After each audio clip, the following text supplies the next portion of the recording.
My name is Bukola Oriola.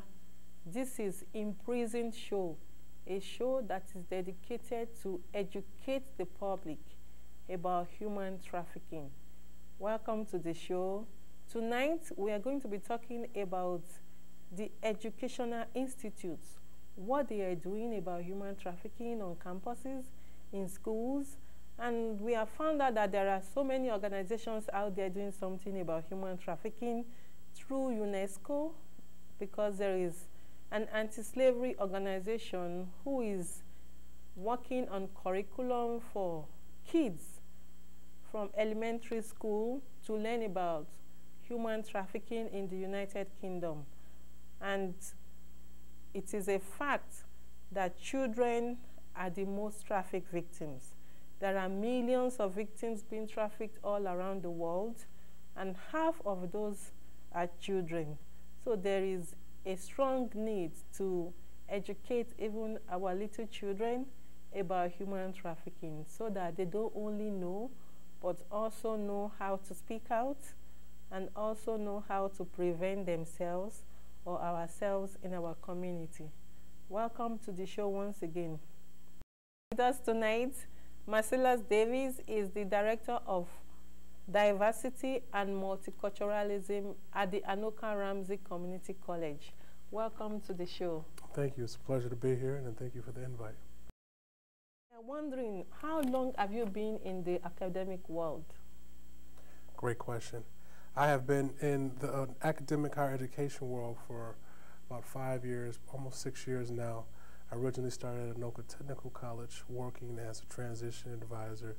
I was located at the Champlain Park High School, and I was, and currently for the last 4 years, I've been at Anoka Ramsey Community College as the Director of Diversity and Multiculturalism. And when was the first time you heard about human trafficking? About 2 years ago, I have a colleague at the Winona State University, which Bakula and Linda Miller from Civil Society had recently spoke at Winona State, and he suggested that it may be a great awareness, eye-opening experience, an educational experience for Anoka Ramsey students and Anoka Ramsey faculty in the community there to hear about what's going on in Minnesota. And at the time, he just gave me a stat that was staggering. He said, slavery is going on still in this country. And I said, well, what do you mean? He said, well, Minnesota is in the top 10 in states in the nation for human sex trafficking. I said, come on, man, you're just making some statistics up. He said, no, it's the truth. We truly don't talk about this conversation in Minnesota about what's going on in our backyards and what's going on so close to our homes that we don't pay attention to it. When we think of human sex trafficking, we automatically think what's going on overseas. But the reality is, from the information I've learned from you and the little bit that I've done on my own, is that the United States is the second in the world as far as countries for human sex trafficking. And in this great democratic society, we just don't think that these type of evil things are happening, but they are. And when you decided to introduce this in your college, how did the students react to it? I think that the information was mind-boggling. Again, when you think of Minnesota, you don't think of human sex trafficking. We kind of think of that as a coastal issue, if we're going to think about it in regards to the United States. But again, I think many of our thinkings, or much of our thinking, and I mean as a community, this is something that's happening overseas. This is nothing that's happening in the land of the free, home of the brave. This is something that's a world issue, but not a Minnesota issue. So there were some student groups who were very, very interested, and there were a lot of faculty who were interested.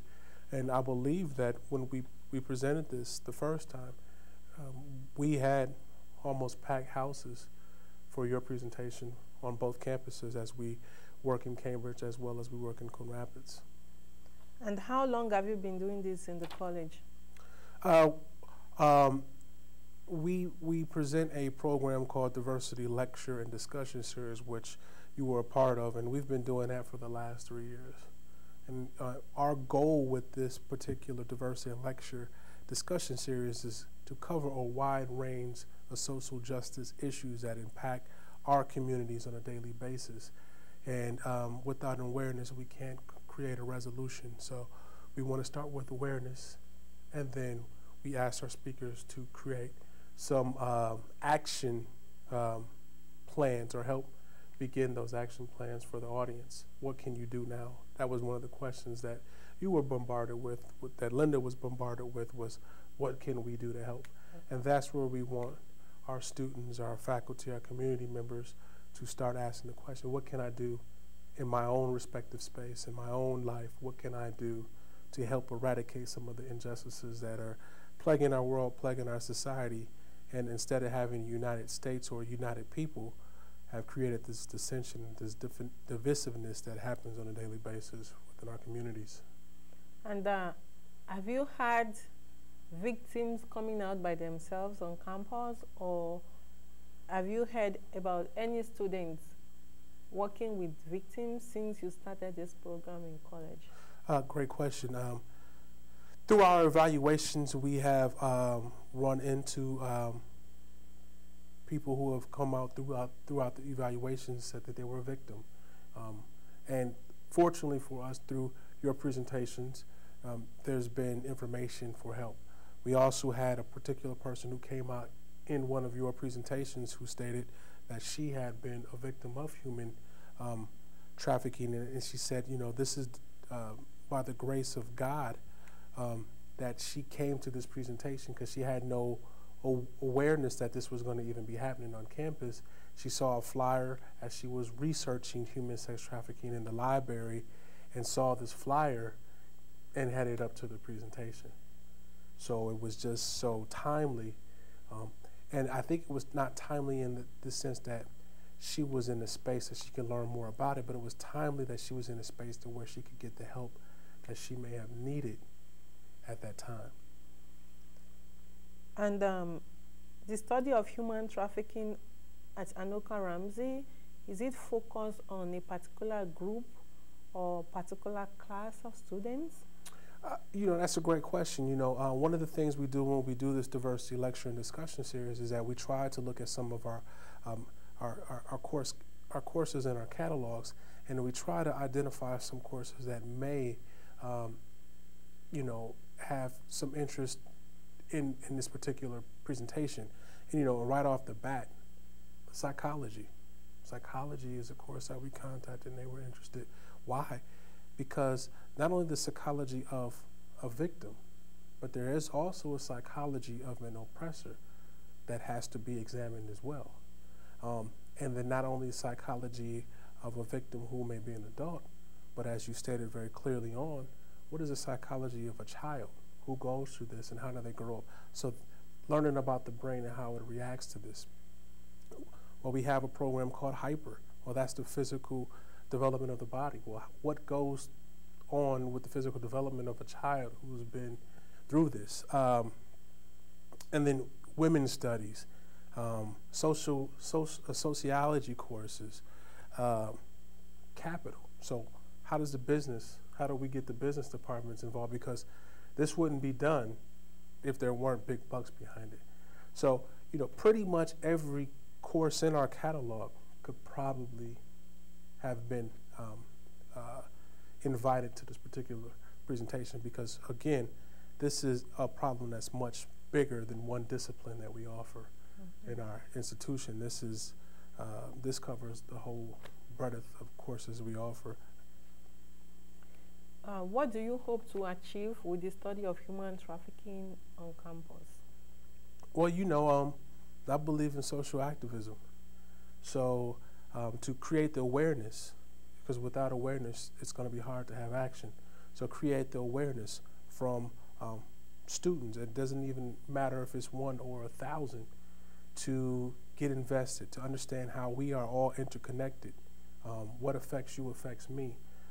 And I have been able to work with you for the past couple of years, and your hurt becomes my hurt.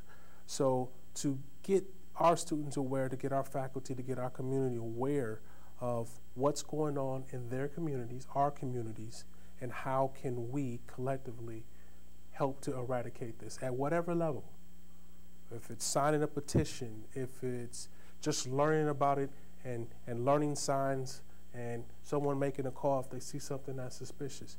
What can we do in our daily lives to eradicate this this hate? Because that's what it is.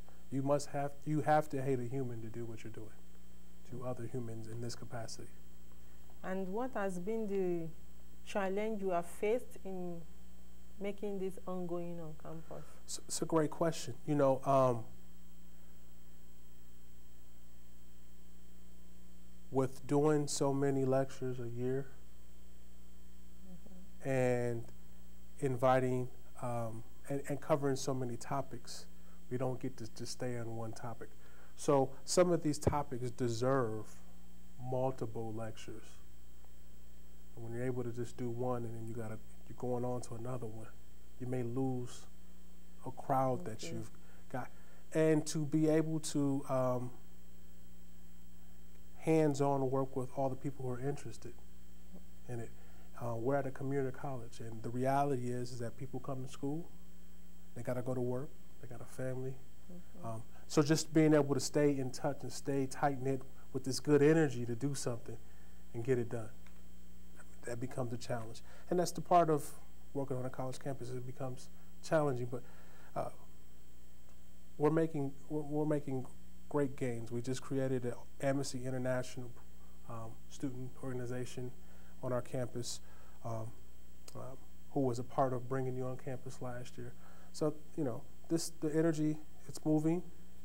It's not where we can go, but we're moving towards that. Okay. And some organizations have recommended having human trafficking studied at every level of education.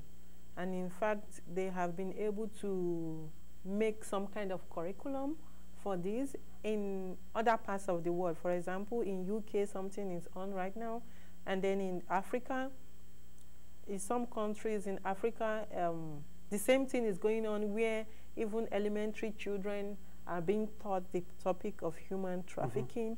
So do you agree that there should be a curriculum for the study of human trafficking, just like every other subject?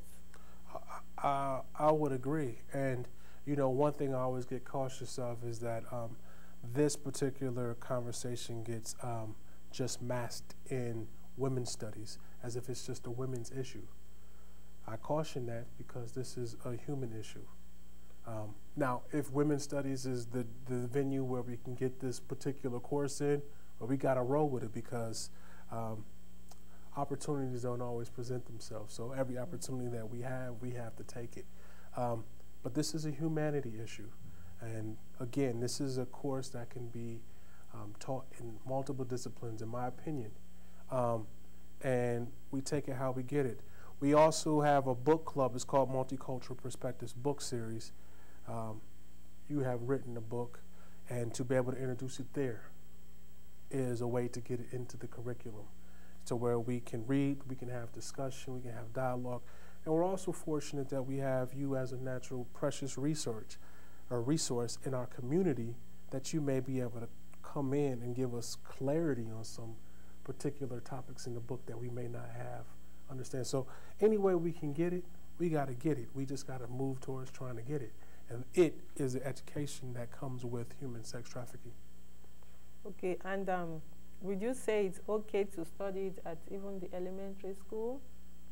I think there's a way that we can introduce it at the elementary school. And I think the elementary school is a broad conversation because you do have K through 5.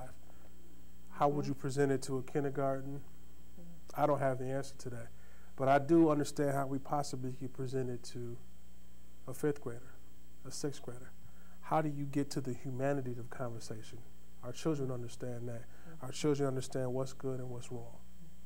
And this is clearly wrong. How do we present that in a language that they can speak? And also, right now, too, there is this organization movement in the UK where they are trying to incorporate this same study of human trafficking such that to get to the university level, you have to have done something on human trafficking or gotten a certification to go to the university. It seems like it's going to be something that will become big, such that you will need it to get to, the university level, just like mathematics or English, because, to study any course, obviously, you have to pass English and maths, and it's like it's moving towards that. Would you say that this is a good way to get everybody involved at every level? I would say it's probably a good way for the UK. I would say that our American education system probably is not there yet. So what is the best way for the American educational system for where it's at right now? And I would say this: the UK they may be further in acknowledging that they have an issue, to where we probably haven't acknowledged to the greater American society that this is an American issue. Again, in Minnesota by itself, we are 10th. I think we're 11th or 12th actually now. Have you heard a lot about it in Minnesota? I had never. I'm 34 years old. And if I'm just hearing about human sex trafficking, we're not getting the information. I can't always listen to NPR. Sorry. And so there has to be other ways for me to get this information. And the school is a place where we spend a lot of time of study. So it makes sense. On the last note, what would be your recommendation? In regards to? To the American society, in regards to educating the Americans about human trafficking and making everybody involved at every level. Open our ears, our hearts, and our minds to really acknowledging these stories. Not just hearing them, but truly listening to them and hearing them, that they're really happening in our communities. Because they're happening in our backyards, they're happening in our neighborhoods. 10 through 12th in the nation speaks for itself.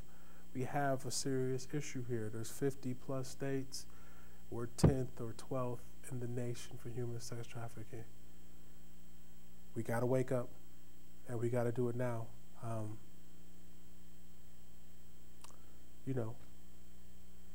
Our children are being kidnapped. Our adults are being violated. The chances of us being 1 degree away or 1 degree of separation from someone who's been human sex trafficked are pretty high. We have to wake up. We have to coalesce, and that means create action towards eradication of this heinous act, this crime. And I feel that Anoka Ramsey Community College is an epicenter of education, information for the community, and we are doing our part by providing these educational forums to deepen your understanding, our understanding as a community as we move forward to eradicate it. Utilizing our local human rights commission, because this is a human rights issue, is one avenue, and it's not all the onus on the Human Rights Commission to create these forums for conversation about something that's plaguing Anoka County as well as it's plaguing the state of Minnesota. Anoka Ramsey Community College should be held accountable for creating these forums for educational deepening and awareness.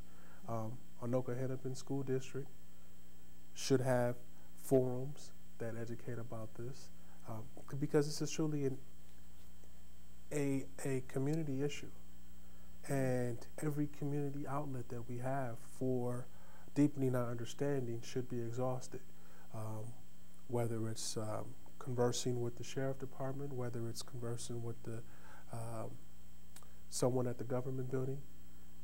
The community players, the community stakeholders, the community leaders have to speak because they have a platform to do it about what's going on.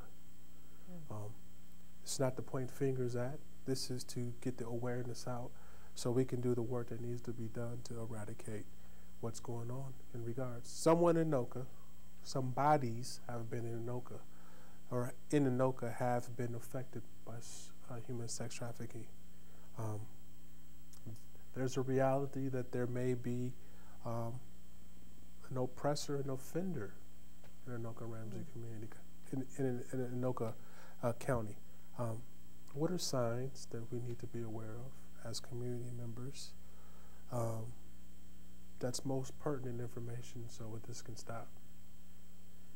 Thank you so much. You're welcome. Thanks for coming today. We really appreciate your coming here. No problem. Thank you for the invite. It's been a great time, and you know, once we turn off these video cameras, the work still has to continue. So I'm looking forward to continuing the work. Thank you.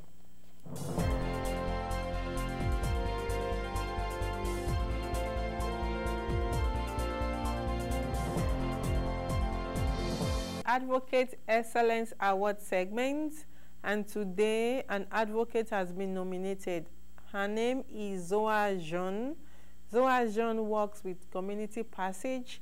It's a program for all kinds of victims of crime in terms of providing housing for them, because someone who has been enslaved and suffered all kinds of torture or abuse needs to move on and needs a shelter to live in. So Simpson Housing provides this shelter through the Community Passage by providing a two-year housing scheme for survivors. And the survivor who nominated her said, Zoa deserves the Advocate Excellence Award because she went out of her way to make me and my daughter feel at home when we were at Passage Community Program of Simpson Family Housing.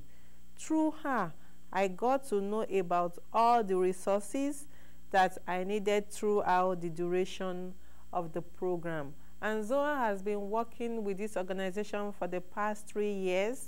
According to her, she had served different kinds of families, including women and children, to give them a better life and a new life to be free again and move on with their lives. So we are really grateful to you, Zoa.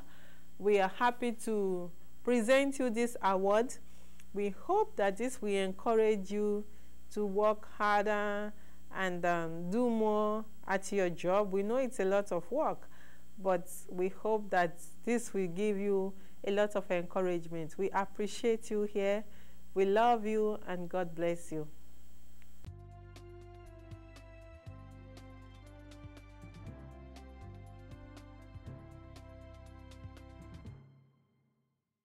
The info notion that some sex acts and happy endings may occur behind closed doors. But Representative Frank Wolf from Vienna, Virginia stopped by the other day to remind us that the giggles may be inappropriate. That something much more serious goes on behind these closed doors. The parlors help facilitate human sex trafficking of young women, mostly Korean, who come to this country expecting to start a new life and instead spend years in virtual slavery, trying to work off massive debt incurred by the supposed cost of immigrating here. Wolf asked the Polaris Project, a nationally known anti-human trafficking organization, to look into the Northern Virginia's many Asian massage parlors. By scanning the internet, many websites and bulletin boards are offering more than just legal massage. The parlors are run by well-organized businessmen who navigate the maze of licensing and zoning requirements to maintain storefronts. Wolf recently sent letters to the U.S. Attorney in Alexandria and the Director of the FBI, imploring them to take more action. A Dorchester, Massachusetts man already charged with kidnapping a 15-year-old Dorchester high school student and forcing her into prostitution in Boston area motels now faces charges that he used a 16-year-old girl for the same purposes. He's charged with 10 counts of deriving support from a minor in prostitution, 7 counts of aiding and abetting the commissioner of statutory rape, 4 counts of statutory rape, 4 counts of visual material of a child in a state of nudity, and 3 counts of posing or exhibiting a child in the state of nudity. He was arrested outside a Best Western after he left a 15-year-old girl alone briefly, and she used the time to go down to the lobby and contact her aunt online. This case makes plain that prostitution is not a victimless crime. Cases like this don't reflect agreements between consenting adults. They show the true form of human trafficking in Massachusetts. Indiana Attorney General Greg Zoller says he hopes to spearhead an effort to crack down on human trafficking ahead of the 2012 Super Bowl in Indianapolis. He said the recent track record of America's most watched sporting events suggests that along with it comes an uptick in women, especially those under the age of 18, who are brought into the United States illegally and forced into prostitution. He said because of a loophole in current state statutes, the organized exploitation of children by people who profit from the sale of sex with minors is not a crime. Our goal is to increase awareness that prostitution isn't a victimless crime, Zoller said. Many of these young women who enter the sex trade are often physically forced, coerced, raped, or imprisoned by their traffickers. In international news, 2 Guatemalan sisters are arrested in Mexico on human trafficking and labor exploitation charges, prosecutors said. The women found different minors in Guatemala who they made believe would find work in Mexico. The victims were then separated from their families and taken to Ciudad del Carmen, a city in Campeche state, and were made to engage in forced work, including cleaning automobile windshields, selling flowers, and juggling in the streets. Without rest and without receiving payment of any kind, and were watched constantly and put under physical threat and violence of being jailed. Parents have called on state and federal authorities to do more to crack down on brothels linked to sex trafficking. 3 suspected human traffickers have been arrested who are believed to have forced 7 Indonesian women into the sex trade in Malaysia. The syndicate found its victims with various methods. According to police, the women had responded to ads placed in the newspaper by the syndicate that promised salaries as high as $900 a month as migrant workers. The victims were smuggled on the border into Kuching, Malaysia. The 3 women were then pressed into services as sex workers at the pub President KTV in Kuching. That's all for the news today. Back to you, Bukola.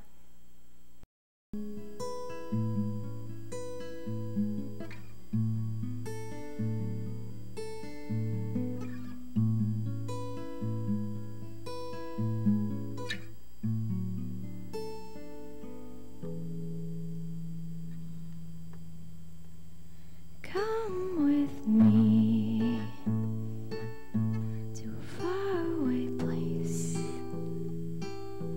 I'll mend all your fears and dry all your tears. I'll take you along a winding path. It will take us to somewhere never turn back. You'll heal from the pain that's been laid upon you. Just feel the sun that's trying to shine through. Don't give up now. Life will get better. Just take my hand and you'll understand that you're not alone, and I'm here by your side. You can hold on to me and I'll help you break free. Let's tear through this wall. It's been black in you. There's a brand new side that's waiting just for you. You've got what it takes, so find the strength that's inside of you and let it carry you through.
It's not your fault. Thank you. This candle in honor of victims who have lost their lives as a result of human trafficking, and we hope that their soul rests in perfect peace.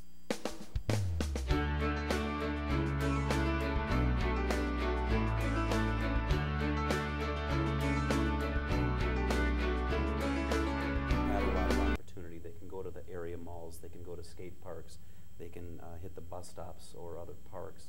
And in this modern day that we live in, social media is a huge area where they also go and look for more victims, whether it's on Facebook or some other area like that. And the youth don't always realize, in the case of youth, but people in general even, don't always realize that the person they're talking to or communicating with and establishing a friendship really isn't a friendship, and more often than not, you know, it's very routine that both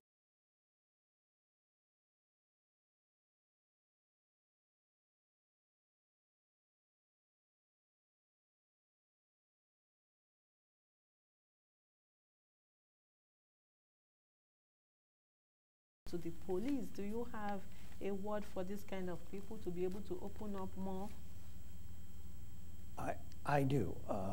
The police here in America, certainly in Anoka County, are fine, respectable, caring individuals. And if they come across information that an individual is being trafficked, I can almost guarantee they will pass that information along. They, at that point, certainly will not make judgments about people.